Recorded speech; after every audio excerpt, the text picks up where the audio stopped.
Hey guys, what's up? Welcome to my first video essay. Yes, my name is Nicole and I've been really excited to show this to an audience for a very long time. What I'm going to talk about today has been an issue for quite some time in the cosplay community, in the nerd community, and it's been bothering me a lot, and I feel like there's not enough exposure on what's currently going on. Although it's something that's super common and tends to trend a lot, it's still a problem that doesn't go away, so this is why we're here today. So let's get started. So with the unstoppable force that is the internet, there came easy access for various communities. Finding common ground with those who share the same interests once proved to be a challenge for young people. With the help of a computer, internet access, and social forums, however, one can now find solace knowing that they are not alone. The human experience, after all, has always been about belonging to one place over the other and feeling secured in that space. How does this concept fit in with the modern age of technology? Pop culture in modern media was taken as a cultural reset for many, with hits like the Star Wars episodes, to the creation of lovable video game mascots such as Super Mario Bros. And Sonic the Hedgehog, came a horde of devoted fans rushing towards it with support and money, cause commodification. The later half of the 20th century provided eager enthusiasts a plethora of content that essentially shaped the outlook of the new millennia, proving just how devoted one can be to a work of art or a work of fiction, you name it. The internet facilitated this persistent devotion, providing a space for communities of different works to come together and discuss theory, critique certain aspects of the work analytically, or simply have a safe space to gush over which character is more of a badass. There's evidence of even a Dragon Ball Z related IRC chat room to have existed as early as 1996. I couldn't find a backlog version of the actual website, but what I did find were some stories of how the chats were and how they were exclusively for Dragon Ball Z fans. As the era of social media continued to grow, so did fandoms, or in other words, communities of people who share a dedication in the same interests, be it a television show, a video game, or otherwise. There are fandoms for quite literally anything. Just look at the Onceler fandom. Or don't. As soon as online public forums became available to use, the fandom atmosphere shifted from a passive audience perspective and one-to-many approaches to gradually increasing attention to the agency audiences operate over the media they consume. Essentially, the fans became more engaged with their respective fandoms as well as found more ways to become involved with the content they consumed. Sadly, yes. Sure. Yeah, I would say yeah. Like, how about I reword it? Cosplay otaku. Yeah, I'd probably spend all my time sewing cosplay. Yeah, cosplay is my main hobby.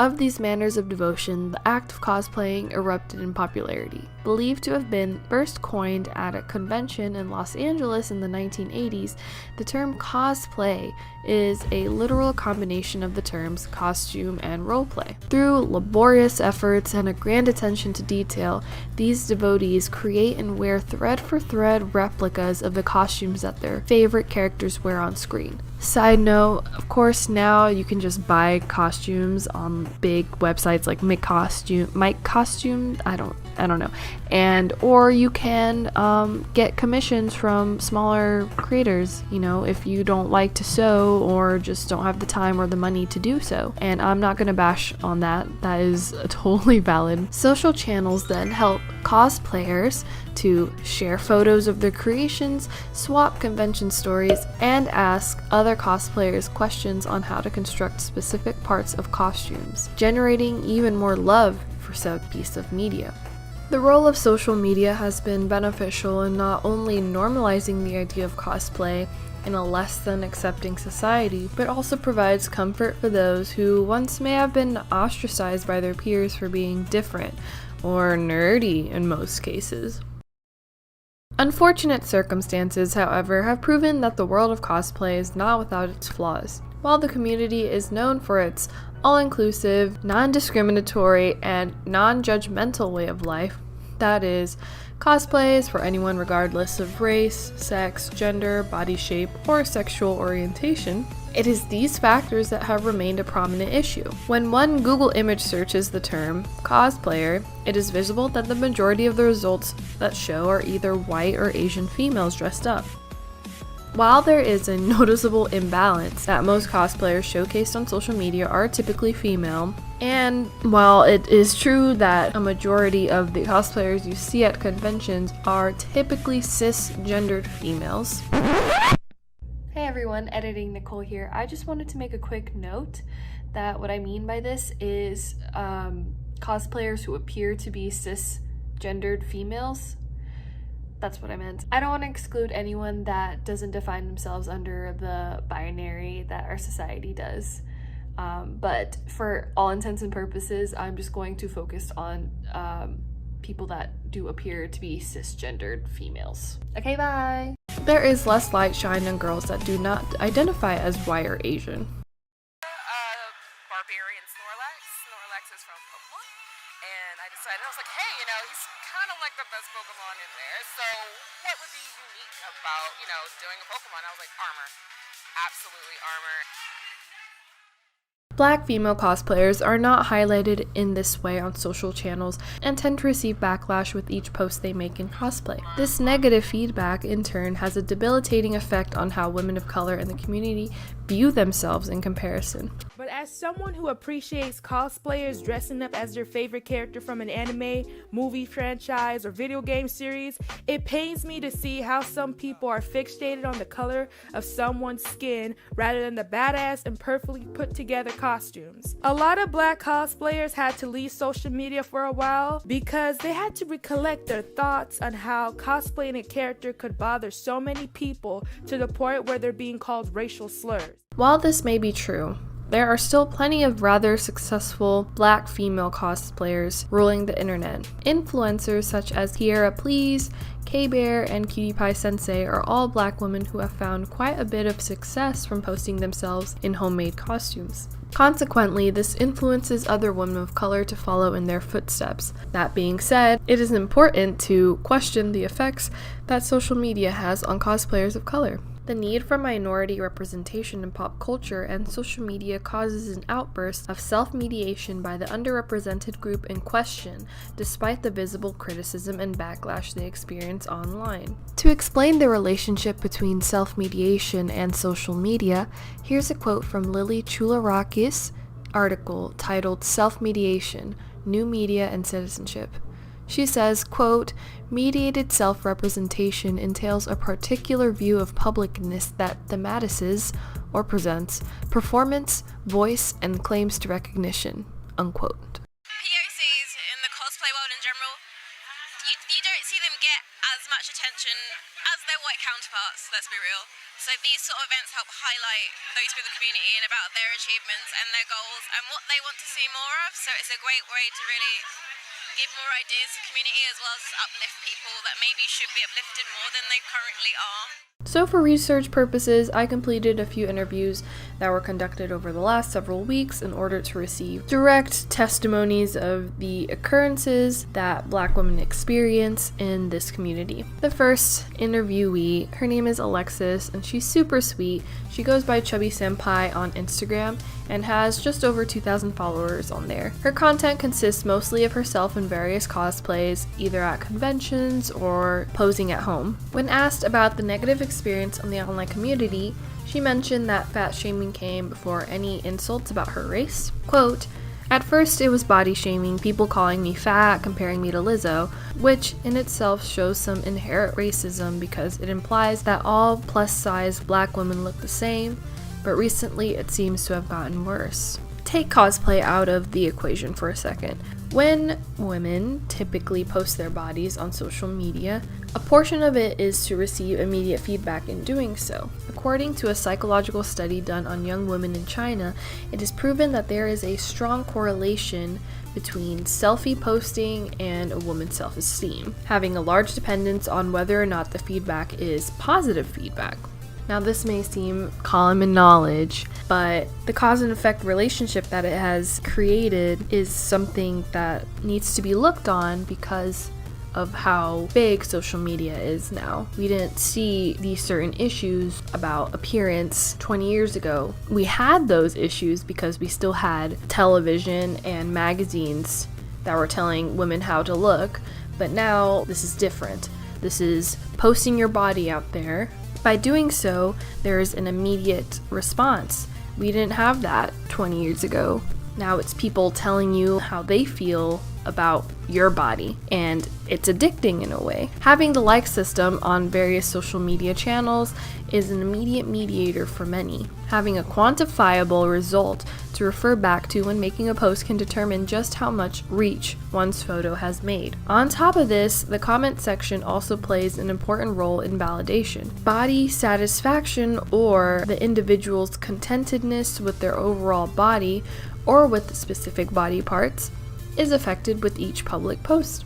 As stated before, there is an imbalance of the kind of feedback that cosplayers receive, and a large factor has to do with what the cosplayer in question looks like. Black women in media, on television, movies, etc., are rather sparse in comparison to their white counterparts, therefore not providing black cosplayers in particular many options to portray accurately. The argument here, however, is that despite many of these characters living in a fictional fantasy land dealing with elements deemed unrealistic, a large portion of the criticism that women of color receive is that the characters they are dressing up as are not black or brown. An example of this that has received a lot of attention lately is the debate over Halle Bailey, a young black woman, playing Ariel in the new live-action adaptation of Disney's The Little Mermaid. Die-hard Disney fans, quote, complained about a black non-Danish Ariel, unquote, deeming the decision inaccurate. These fans failing to note that not only do black Danish people exist, but also that the character in question is a fictional sea creature with red hair and shells for a bra. And race should be besides the point. Ethnic women having various body shapes and facial features that do not represent the Eurocentric beauty standards that society has instilled since media became popularized are deemed unfit to cosplay these various anime or video game characters by the dedicated fans who feel the need to protect their beloved franchise. This in turn causes a dissatisfaction with the body that so many of these women hold, having a great effect on one's self-esteem and overall perception of oneself. Alexis, or Chubby Senpai, commented on similar experiences, stating that, quote, I've always been self-conscious and insecure about my outward appearance, so I kind of saw cosplay as a way to become more comfortable with myself. It was very encouraging because there was little to no feedback when I first started, but now that I've been at it for a while, that doesn't seem to be the case, unquote. Cosplay is a community, and then there's black cosplayers. We've had tons of issues in real life and online where people will say, oh, you can't cosplay that character because your skin's too dark or it's not canon, when in reality it's racist and it's not okay to say stuff like that. The dilemma of fans controlling how others consume media for their own needs does not solely exist within the realm of cosplay. Gatekeeping is a phenomenon that is commonly seen in large fandoms.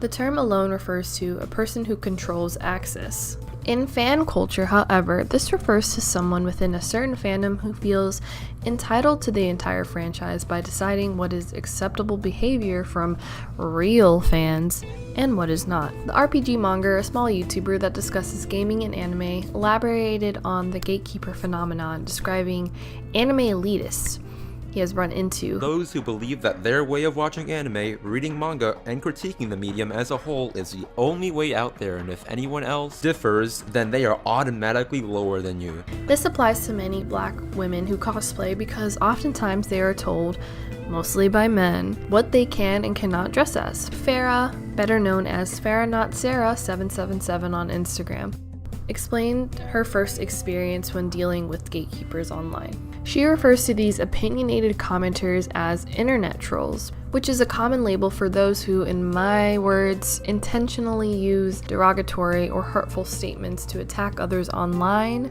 to receive some sort of attention.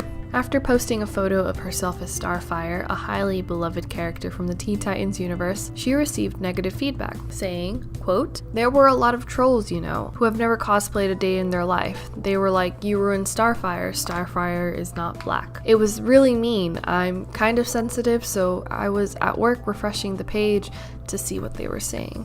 A majority of the derogatory comments that cosplayers like Farah and Alexis have seen typically involve their skin tone, convincing many to take a break off social media. Alexis saying, quote, "Jorgen Von Strangle was something quick I wanted to cosplay." Some guy decided to comment, "Yeah, cool, but Jordan is not a gatekeeper's sense of entitlement pries deep into the self-esteem of many young black women who are simply attempting to make strides in their self-confidence, tarnishing the reputation of the community that seemingly tried to protect them. In many cases, it is sad to see a lot of the discrepancy and the unfair criticism that is aimed at black women who are cosplaying on the internet comes from a lot of black men, which begs the question, if black men do not protect black women, then who can protect them? Who will protect them?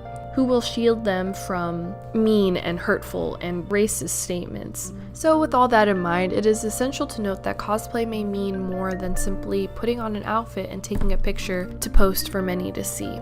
While we do know that receiving feedback through likes and comments can be very mediating to many of these girls, we can also determine that cosplaying represents so much more than just a fun hobby. Because of the limited representation in pop culture for darker-skinned girls and women, many of these cosplayers have taken matters into their own hands, showing that cosplay remains a valid outlet for self-expressionism. Really saddens me because these other cosplayers who aren't even black, they get way more attention and exposure in the cosplay community. They get way more followers, fame, all that stuff.